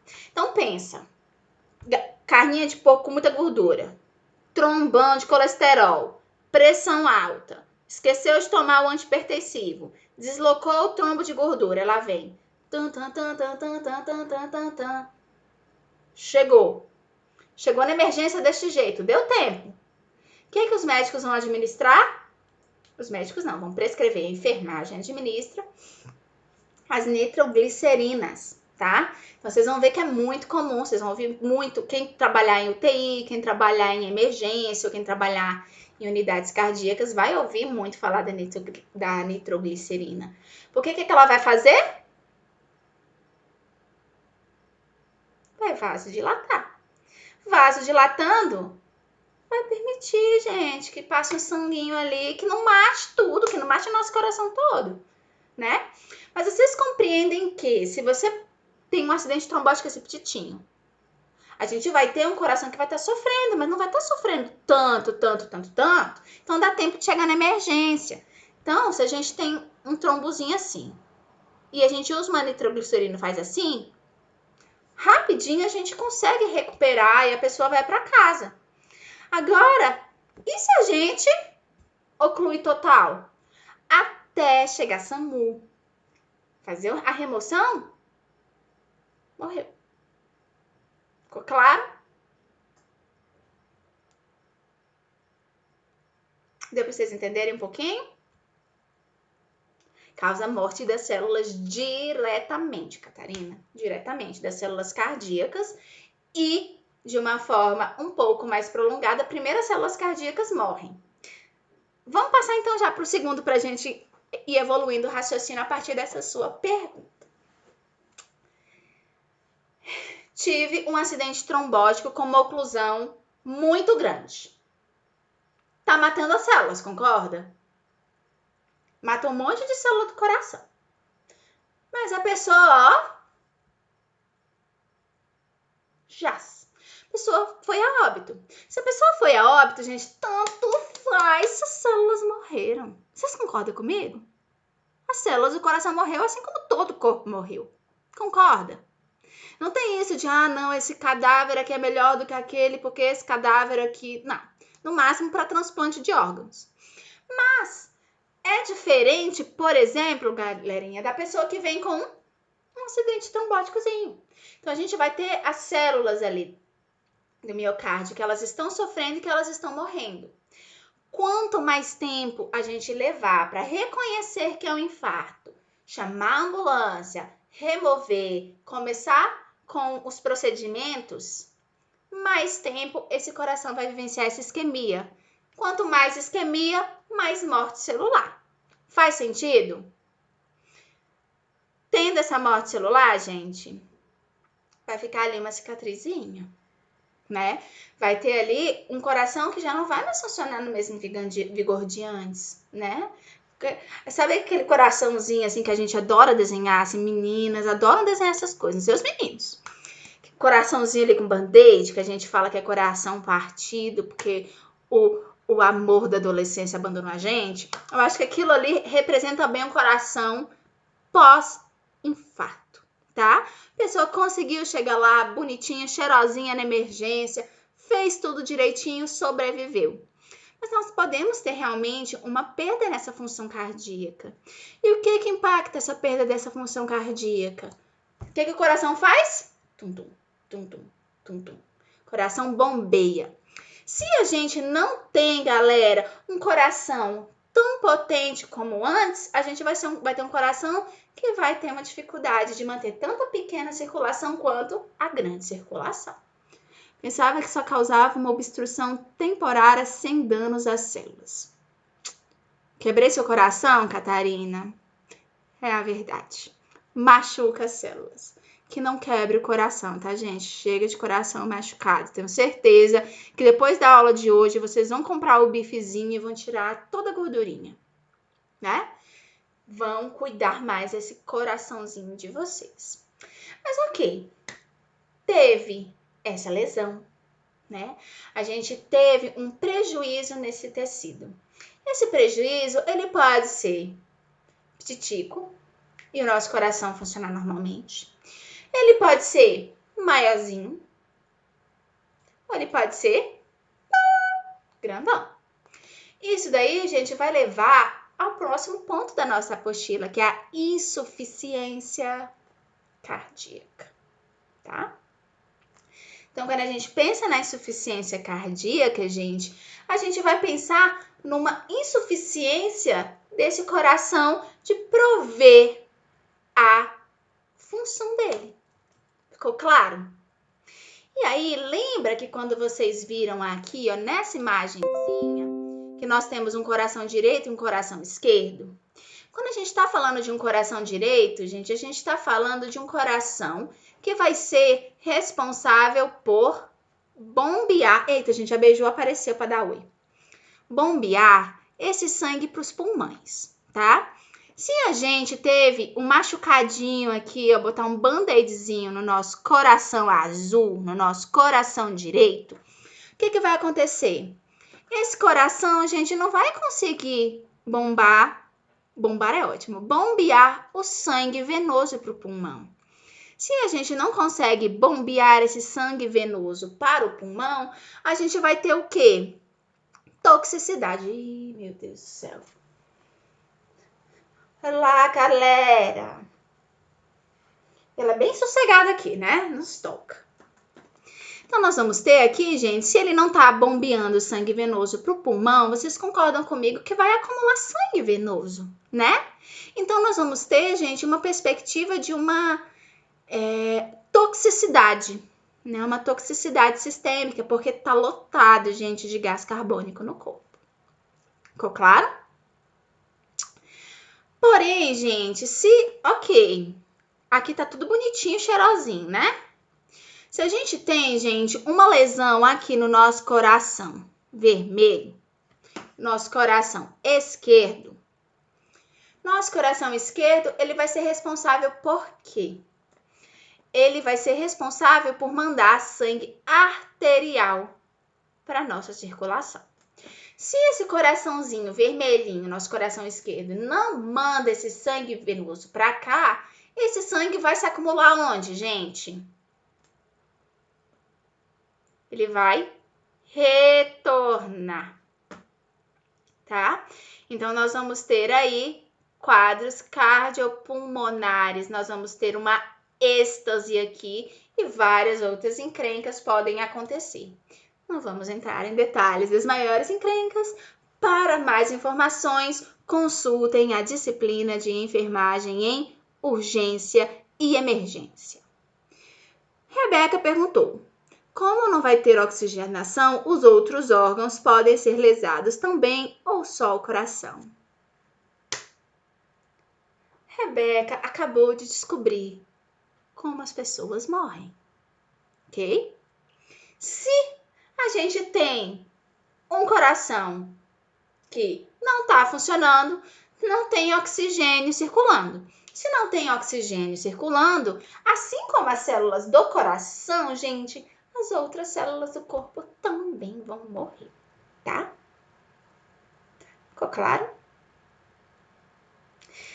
Gente, deu para vocês entenderem um pouquinho como é que funciona? Ok. Então, como é que a gente trata isso, né? Alguém tem alguma ideia?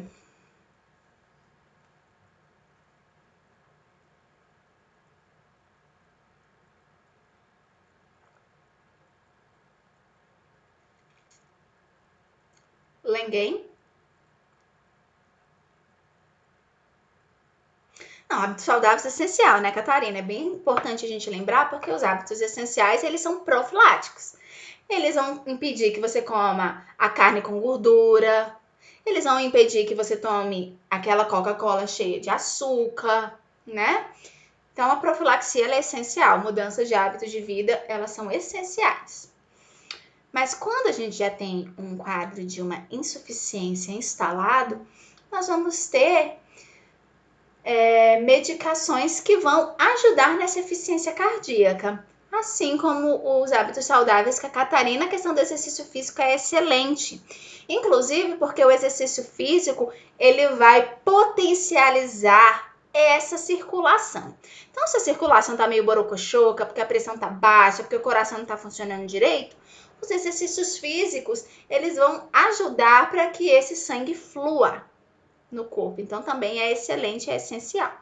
Porém, uma pessoa que tem um quadro de uma insuficiência cardíaca congestiva, ela vai fazer o exercício, mas não é qualquer exercício, tá, gente? Porque se a gente tem um coração que tá todo sequelado com band-aidinho, um coração que não consegue funcionar da forma como ele deveria, se a gente pega lá, maratona, vou fazer um triatlo. Eu faço triatlo e eu vou correr, andar de bicicleta, nadar. Cai duro, tá? Cai durinho. Porque o coração não vai dar conta. Então, esses hábitos de vida, de alimentação, de exercícios físicos, eles vão ser incentivados, mas a questão do exercício físico vai ter as suas limitações, tá? É uma área bem interessante aí, não sei se tem algum de vocês aí que trabalhe na área de educação física, que se interessa, mas é uma questão bem interessante de a gente observar. Galera aí, marombeira, que gosta de fazer aí esses exercícios que o pessoal chama de cardio, né? Vocês podem sempre ver que quando um professor ele vai prescrever um exercício mais pesado, né, de uma corrida muito intensa, de um spinning mais intenso, ele sempre vai verificar a sua condição cardíaca antes. Para quê? Pra você não cair esturricado lá, porque o coração não deu conta de dar conta desse aporte de oxigenação. Fez sentido, galera?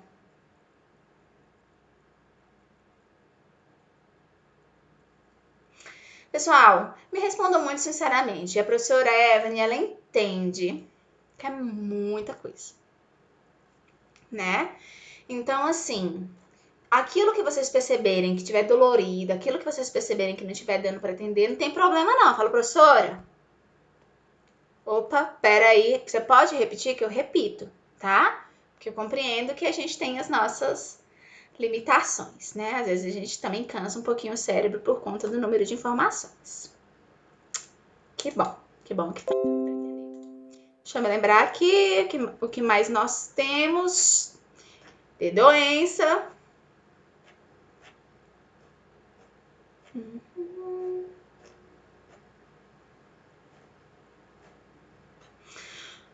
E, gente, por último, melzinho na chupeta, pra gente finalizar. Nós falamos um pouquinho sobre as doenças oculares, né? As infecções que vão afetar o nosso sistema ocular, né? Primeira coisa, gente, que a gente vê, e que isso é muito normal, a gente tá na disciplina saúde do adulto e do idoso. Uma coisa, gente, que é muito natural no danado do idoso é a tal da catarata, né? Essa catarata, gente, nada mais é do que um idoso que vai começando a observar uma certa opacidade na visão dele, né? Eles falam que é como se tivesse uma película branquinha, sabe? Como se fosse se depositando uma película branquinha, né? Já teve catarata, Ricardo? Me conte, é isso mesmo? Parece uma película branquinha aí que vai se colocando, porque eu tô aqui falando, gente, sem conhecimento de causa. No olho esquerdo. E isso vai, gente, ter uma relação direta com a questão das características de uma lente que tem no nosso olho, que é o cristalino. Aí, ó, fica turva a visão. Perfeito. Então, a gente tem essa lente que é um cristalino. E essa lente, ela vai ficando cada vez mais opaca. Tá bom? Então, essa é a nossa conhecida catarata. Deixa eu ver aqui. Isso.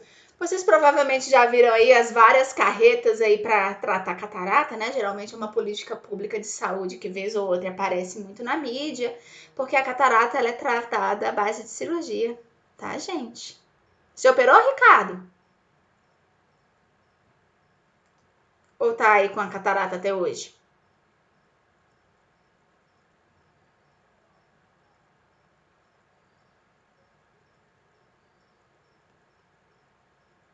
Bem, quando o Ricardo responde, aí o Ricardo fez a cirurgia. É o único tratamento, tá, gente? É o que tem pra janta. Tô falando é o que tem pra janta porque eu tô aqui já pensando no que tem na minha janta, que não tem nada pronto aqui. Tem alguma coisa aí, gente? Vocês têm comida pra dar pra pobre professora em home office? Bem, fomes à parte, a gente tem uma última doença pra gente conversar hoje. Nós temos, gente, o glaucoma. Ricardo, ele tinha... Bem, nós temos aqui duas informações, mas o meu cérebro faminto, ele tende a priorizar a informação do Aldemar. Desculpe, queridos alunos, queria priorizar aqui a informação da cirurgia, mas eu só consigo pensar no meu estômago roncando por conta desse famigerado comentário do Aldemar do Pão com Ovo. Mas como eu sou uma professora muito responsável, eu preciso olhar para o comentário do Ricardo e falar: Ricardo, é raro, tá? Você era bem jovem. E isso geralmente é uma afecção que acomete de uma forma mais presente o público idoso, né? Então, essa é uma característica importante quando a gente fala de catarata, tá, gente? Tivemos aqui didaticamente um colega que já enfrentou essa encrenca na vida dele, mas isso é bem raro de acontecer, tá bom? Com relação aqui ao glaucoma, gente, glaucoma, ele, mais uma vez, ele vai estar relacionado com o quê? Pressão. Pressão. Parece, gente, que pressão aumentada realmente parece um presságio de coisa ruim, porque você não vai ver pressão aumentada gerando nada bom, né? O que a gente precisa pensar, gente, quando a gente fala do glaucoma? A gente precisa pensar que as estruturas que tem no nosso olho são estruturas nervosas, tá? E por serem estruturas nervosas, a gente vai ter uma certa particularidade. Na maioria das células do nosso corpo, elas se relacionam diretamente com o sangue. Mas quando nós temos neurônio, quando nós temos estruturas nervosas, a gente não pode ter contato com o sangue. Lembra lá do AVC hemorrágico? Ih, meu Deus, não lembra não, é a próxima etapa. Vocês vão entender. O quê? Quando o nosso tecido nervoso ele entra em contato com o sangue, a gente vai ter diretamente morte neural. Mesma coisa ela vai acontecer no nosso olho.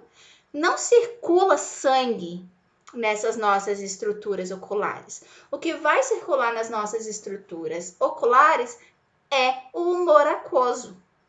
É o humor aquoso que vai nutrir, que vai levar esses nutrientes, tá? Então, gente, esse humor aquoso, ai meu Deus, uma hora acerta a figura. Então, esse humor aquoso, galerinha, ele vai circular, tá vendo? Aqui em cima vocês vão ver essas setinhas desse humor aquoso que vai circular. Ficou claro? E aí, gente, vez ou outra vai acontecer o quê? Vai acontecer uma obstruçãozinha aqui. Lá na apostila de vocês vão ver que vai ser chamada obstrução de ângulo aberto e obstrução de ângulo fechado. O que é a obstrução de ângulo aberto? Vai ter uma obstrução, suponhamos, aqui é o vaso, tá?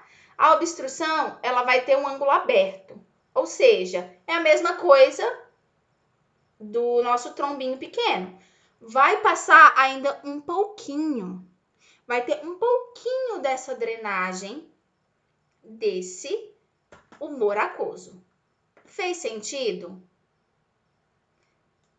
A gente entende pouco de olho, então é importante que vocês pensem nisso. Nós temos um olhinho, todas as camadinhas aqui, e para nutrir essas camadinhas aqui, vai passar uma substância chamada humor aquoso, tá? E às vezes vai ter uma obstrução. O caminho desse humor aquoso, ele vai ser obstruído. Aqui, a gente pode criar um paralelo. Quando ele for obstruído de uma forma parcial, vai ser o que eles chamam de glaucoma de grau de ângulo aberto. Ou seja, vai passar o humor aquoso. Esse humor aquoso, ele vai passar e ele vai se acumular. Quando ele se acumula, gente, bem aqui, ó. Peraí, deixa eu abrir. Quando ele se acumula bem aqui, ó, ele vai pressionar o nervo óptico. Ficou claro? Mas, se ele tá em alguma proporção ainda conseguindo circular, a pressão que ele vai causar no nervo óptico, ela é menor. Deu para entender isso? É diferente se a gente tiver um glaucoma de grau fechado, ou seja, vai ter obstrução total. Então, aquele humor aquoso vai ficar preso, vai ficar tum, tum, tum, tum, tum, tum, e vai fazer o quê? Vai comprimir o nervo óptico com mais facilidade. Para a gente entender um pouco melhor isso, tá? Isso aqui é o humor aquoso, tá? O humor aquoso, ele tá circulando. E aí aqui ele não pode ir embora. Aqui é o nosso olho. Ludicidade, tá, galera? Nosso olho. E tá aqui o nosso humor aquoso circulando. Tá certo? Aqui vai ter uma obstrução. Aí o que acontece? Ao invés desse humor aquoso voltar, ele vai ficar preso aqui. Ficou claro? Gente, fez o menor sentido isso, né? Eu fiquei aqui tampando com a minha mão e jurando que vocês estão entendendo. Mas ele está circulando aqui. Se nós vemos que ele não conseguiu transitar, ele vai ficar preso aqui. Fez sentido? Deu para vocês imaginarem aí? Fala aí, gente, que eu tô realmente sem ter noção se vocês entenderam aqui o meu malabarismo. Então, assim, ele vai estar aqui preso, mas vai ser menos. Agora, se nós temos uma obstrução total, nada mais vai sair. Então, ele vai ficar muito acumulado aqui. Então, ele vai pressionar cada vez mais esse nervo óptico. Ou seja, quando a gente tem esse humor aquoso, que é esse aumento dessa pressão intraocular, quando tem esse humor aquoso acumulado, aumentando essa pressão, nós vamos ter lesão do nervo óptico.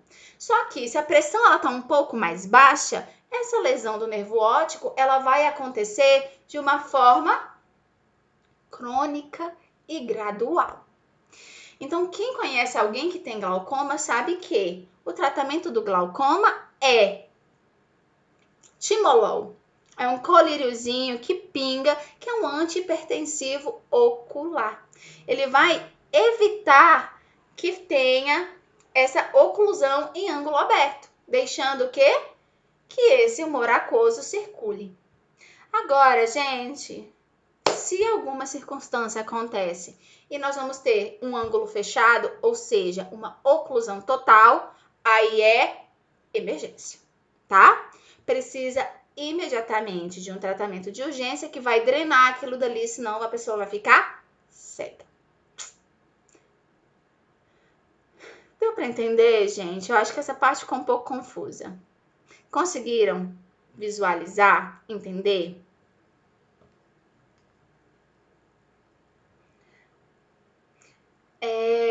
A questão do funcionamento do nosso olho é uma coisa que é mais nova para vocês.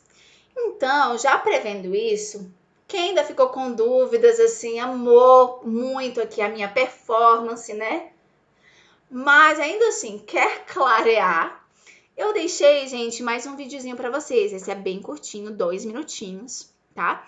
Mas ele é bem legal, porque ele mostra de uma forma bem interativa como que vai acontecer esse mecanismo dessa drenagem, como se dá a oclusão em ângulo aberto e em ângulo fechado, e como que isso pressiona o nervo óptico.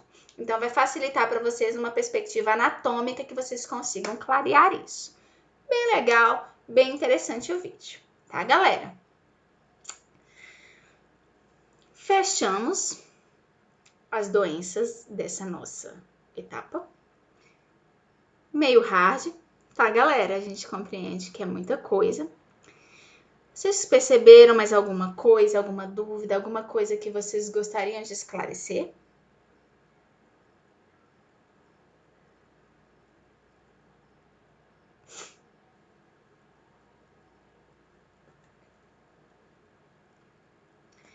Conforme forem surgindo dúvidas, pessoal, eu estarei, só para variar, lá no nosso chat na sexta-feira. Os conteúdos, gente, da disciplina de saúde do adulto e do idoso são conteúdos importantes. Então, eu peço que vocês tenham bastante carinho com ele, tá? Leiam. Se tiverem dúvidas, vocês me avisam. Semana que vem nós teremos uma outra aula. E nessa outra aula, se for necessário, se surgirem dúvidas, a gente retoma também sem nenhum problema, tá bom? Mas não deixem passar dúvidas, tá, galera? A professora veio aqui, tentou explicar do jeitinho dela, a gente colocou também alguns videozinhos, né, lá, para ver se facilita um pouquinho para vocês a compreensão. Mas, havendo dificuldades, a professora Evelyn inventa um outro jeito, nem que seja ir desenhando aqui, ó, com os meus altíssimos dotes de desenho, só Jesus na causa, mas a gente dá um jeitinho de clarear isso para vocês, tudo bem? Se tiver mais alguma dúvida, a hora é agora. Ou calem-se até o nosso próximo plantão Tira Dúvidas.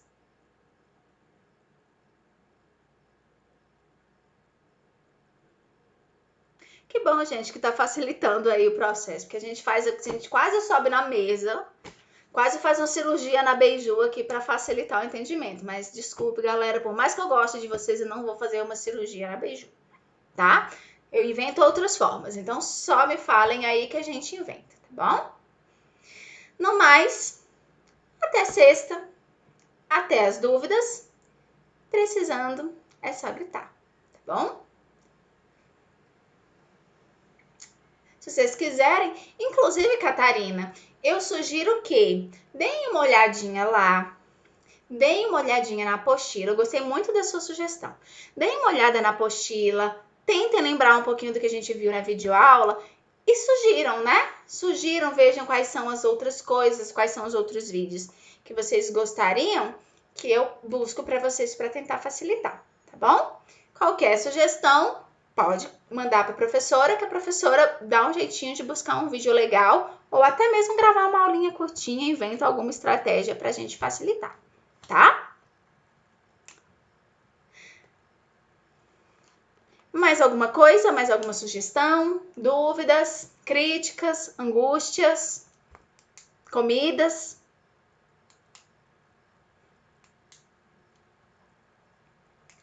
Nadinha, né, gente? Nem comida. Deixa vocês. Aguardem a prova de vocês. Aguardem. Só Aldemar que estará livre da minha vingança maligna porque ele me ofereceu pão com ovo. Boa noite, galerinha. Bom descanso. Divirtam-se, estudem, comam com moderação e bebam muita água. Viu, galera? Professora, quero adotar outro grau? Olha a Rebeca aqui. Ô, Rebeca, eu bem gostaria, mas se você vê o tamanho da casa da professora, a professora é minimalista, a professora mora numa casa de 27 metros quadrados. Não cabe. Mas assim que eu mudar, eu pego um desses gatinhos que você faz lá temporário, prometo. Tô querendo um best friend pra beijo. Tá? Mas se você quiser, Renata, se você quiser, Rebeca, pode me mandar aí as mensagens que eu divulgo. Para ver se a gente consegue um lar bem amoroso e responsável para os seus gatinhos. Pode mandar que eu divulgo. Uso lá o meu Instagram, multiuso. E divulgo. Galerinha, boa noite, bom descanso e nos vemos em breve, tá? Beijinho para todos. Até mais.